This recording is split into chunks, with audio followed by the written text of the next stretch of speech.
Welcome to the 14th episode of the Thoughts with Lakshman podcast. In my podcast, I discuss a wide range of topics, mainly focusing though on German culture, um, the society, German society, um, different systems in Germany, how people live in Germany, um, and yeah, just background on me. So I started learning German as a foreign language in my sophomore year. And as I became deeper in my German language course, I started, learning because a part of the course we did cultural work too.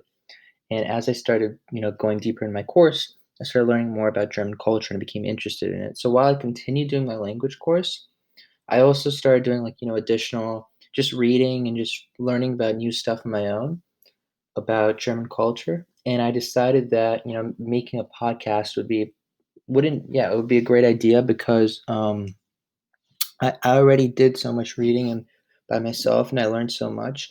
So I wouldn't have to do much more. I could just simply discuss it and talk about it, and really talk about the main points of the most interesting topics that I've read about.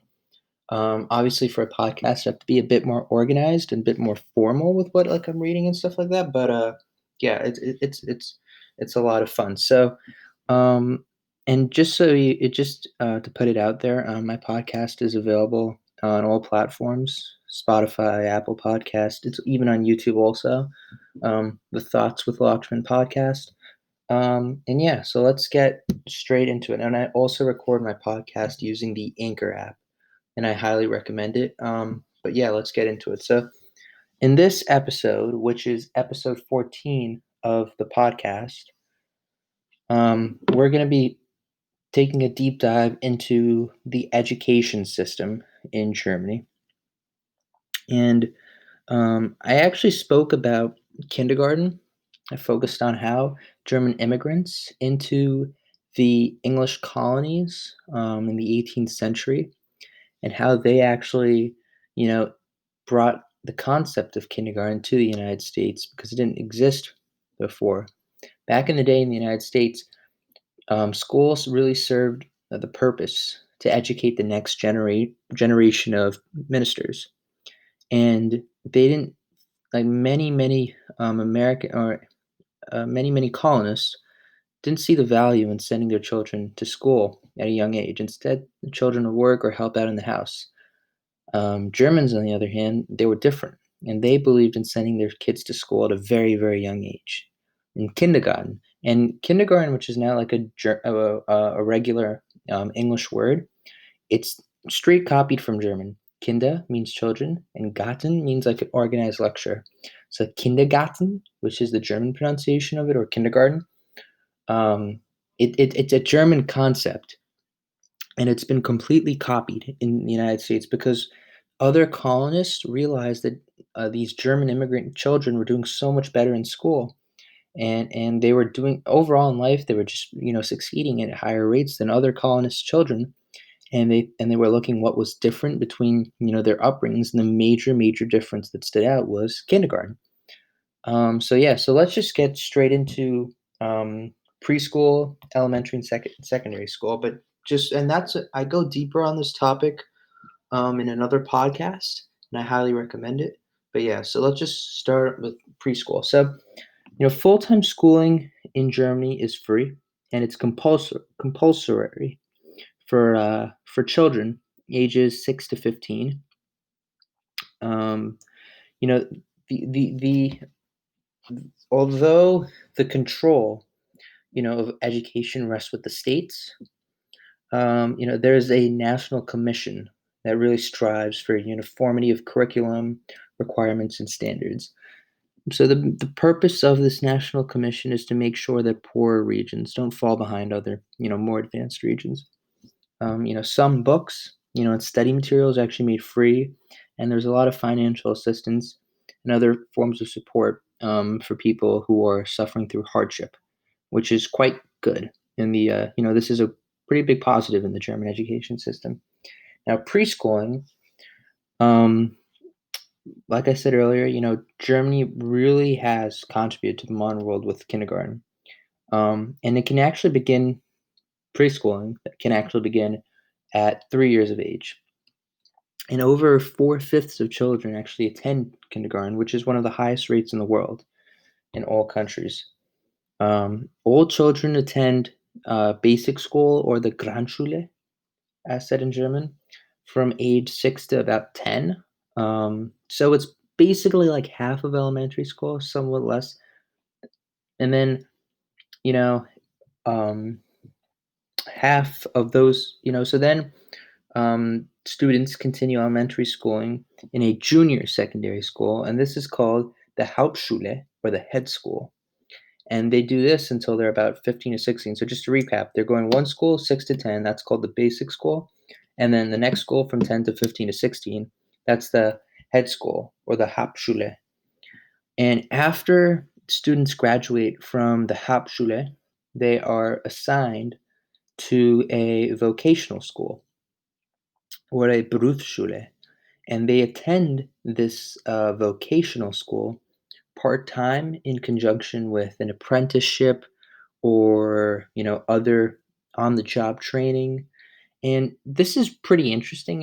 It's an I remember reading about it separately a few years before, but even though vocational schools are offered, specialized schools that are offered in the United States and in many high schools, not many people participate in them. Not many people really like focus on a specific craft early. And in Germany, over half of students do it in participate in these vocational schools. And I think that's a pretty interesting difference. You can argue if it's for the better or for the worse, but it is. You'd have to say though that it has to be a positive for Germany that people are willing to go the extra mile to become experts in whatever they want to do and get that extra training starting from a very very young age, which is always going to set you up for success in the future. And the Berufsschule or the vocational school makes it pretty much possible for virtually every young person, to learn a useful skill or trade, and so that they can constantly adapt to the demands of the employment market. Um, and by constantly adapting to the demands of the employment market means that these vocational schools are dynamic. They're changing. They're not. It's not a fixed thing that we're only going to teach you how to become a plumber or something, but it changes over time with what's in demand more. And that's a positive too. Children who do receive, a commercial or clerical education, which is about less than 1/3 of the population, they attend a Realschule or an intermediate school, and they earn an intermediate level certificate that entitles them to enter a Fachschule or a technical or special training school. And the completion of a Fachschule is a prerequisite for careers in business or administration or civil service. Now, approximately 1/3 of all children are chosen to study at a gymnasium or a senior secondary school. And this is a rigorous program. It lasts 9 years from grade 5 to 13, and it prepares them, with emphasis, um, depending on the school, but it can go from classics to modern languages to mathematics or natural science. And this is really, once you graduate from here, that's the prerequisite for matriculation at a German university. Now the traditional structure of the German gymnasium is has mainly shifted from being built around a single branch of studies to offering a reformed upper phrase, with a choice of courses. So basically, um, instead of choosing what you want to go into in college, like what's done in the United States, in Germany you can do that in high school, which is interesting. And Germany's not the only country. There are many other countries around the world that also allow you to make choices earlier on, specifically like for what and you don't have to choose a field, but you just have to choose what subject area you're interested. Many of these, these Gesamtschulen, they were established, beginning in the 1960s, and they're now operated in each state. Though originally conservative areas were resistant to them. Now, these Gesamtschulen, they were intended really as an alternative to the previously rigid, division into three levels, because this was often criticized. How I was speaking earlier about how kids can choose at a younger age what they wanted to go into. Well, there's also criticism, right? And some people felt that the choice of a child's future, was happening way too early, and once a child entered into a certain field, it was almost impossible for them to change. And that's a legitimate point, and that's one of the main reasons that the United I mean, in the United States, you can really, it depends, right? You can take more advanced courses in high school in the areas that interest you, and then you can move into college, and you can focus on a major, and you can always switch your major. You can always switch. So there's a lot of flexibility, which is, I think, always a positive in life.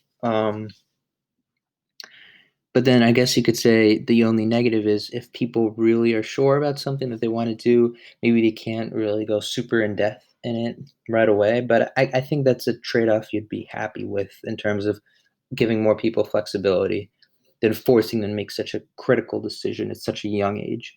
Um, and these Gessamschulens, these schools, they offer a large range of choices, and they permit pupils much more freedom, to really seek the best level or field or whatever that suits them.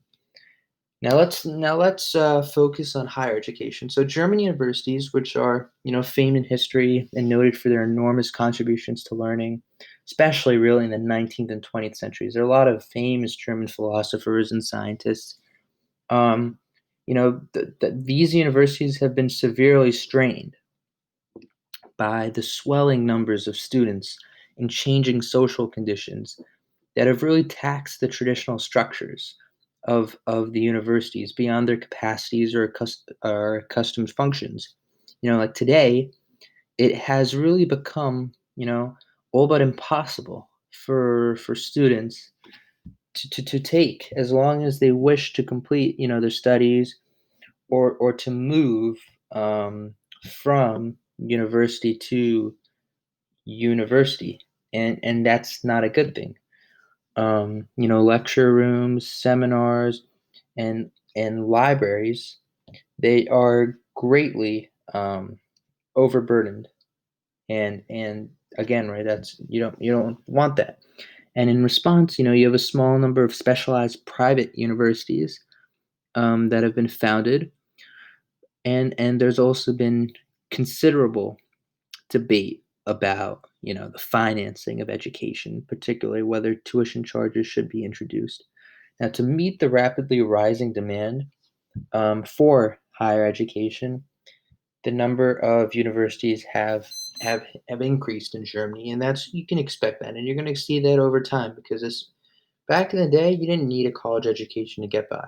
So that's why universities weren't that common. Today, you need a college education to get by. We're in many first world countries, and as that continues, you're going to see the number of universities continue to increase along with that. Um, Entirely new academic universities have been added to the ranks of, the ancient institutions and the status of institutes and colleges of technology and education and art. They've been really upgraded to university rank, and at the same time, new specialized and like technical institutions, which are called Fachhochschule, they really focus in a single discipline. So these are kind of like graduate schools or master's programs, and you can focus on a single discipline such as engineering, architecture, design, art, agriculture, business, and these have been created. Now, there's little difference in prestige um, attached to whether, a student has studied um, at, a university that's been founded for a traditional, in-person university or a distance learning university, that's supplemented online lessons with meetings at regional study centers. Among Germany's leading universities, you have the Humboldt, the University of Berlin, the University of Cologne, the Goethe University of Frankfurt, the University of Leipzig. These are some of the most famous German universities, and many of these universities were formed, by the way, before 1600, which is interesting, considering that the first American university was Harvard in 1732. At the beginning of the 21st century, Germany had more than 300 universities or institutions of equivalent rank. And the rough, equivalent of a bachelor's degree is a Diplom in German. And though some consider a bachelor's degree or a Diplom a closer equivalent to the American master's degree, a fairly large number of students also earn degrees in education and in technical schools. And a small number of institutions have begun offering an American style bachelor's degree. And there is an extensive range of possibilities, for extended education or extramural studies, because each year about 1,000 adult education centers enroll some 10 million adults, to complete courses or individual subjects, whether it's for preparation for a furtherance of a career or out of personal interest. And the government has also played their part. They've promoted the retraining and further vocational education of workers. Now, the thing is, though, there is some problems with transition, so integration of the former East German educational system brought many problems. As the focus of education was to inculcate the values of the communist state, even textbooks and some school materials were unsuitable for the educational aims of United Germany. And English replaced Russian as the primary foreign language taught, which forced unemployment for untold numbers of Russian teachers and really created a shortage of qualified English teachers. And this reorientation of primary and secondary school teachers, to the standards and aims of the Republic became an important concern and a focus of retraining. And, at the university level, the issue of competence became, a bit acute, since many of the faculty of East Germany's, universities have been appointed, based on their soundness in Marxism, Leninism, or, loyalty to the SED, which is, the political party that went in line with the Marxist policies, or the communists.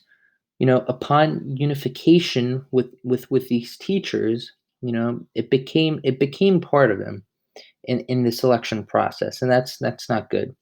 And the federal authority for qualifying universities to confer, degrees and diplomas, they were unable to give, recognition to some institutions of university rank, while the ministers, of education of the new states were subjected to great, pressures to reconfirm existing appointments. And reappointment committees have also staffed, they're mainly really staffed by Western Germans who are reassessing the qualifications of Eastern faculty. And these committees really fail to rehire many Easterners and institutions in Eastern Germany, which were flooded with Westerners. And whereas the former, East German research institutions had generally been separate from universities, the Western system of combining research and teaching was implemented nationally following unification. Um, but yeah, that really brings us to the end of the podcast. I hope you enjoyed. I thought the topic was interesting. I think education in Germany is very interesting. I thought it was interesting learning about how they give more freedom. Actually, I don't know if it's more freedom, but they allow you to choose what career you want to go into at a younger age. You can debate whether that's a positive or a negative. That's an interesting topic. And we also spoke about, the evolution of education, in terms of East and West Germany. We also spoke about traditional German institutions and the structure, how people go to school and the pathway. But and yeah, it's interesting to know about this because then you can put into perspective how other countries are doing it when you compare it to your own path in your own country. But yeah, thank you for listening to the podcast, and goodbye.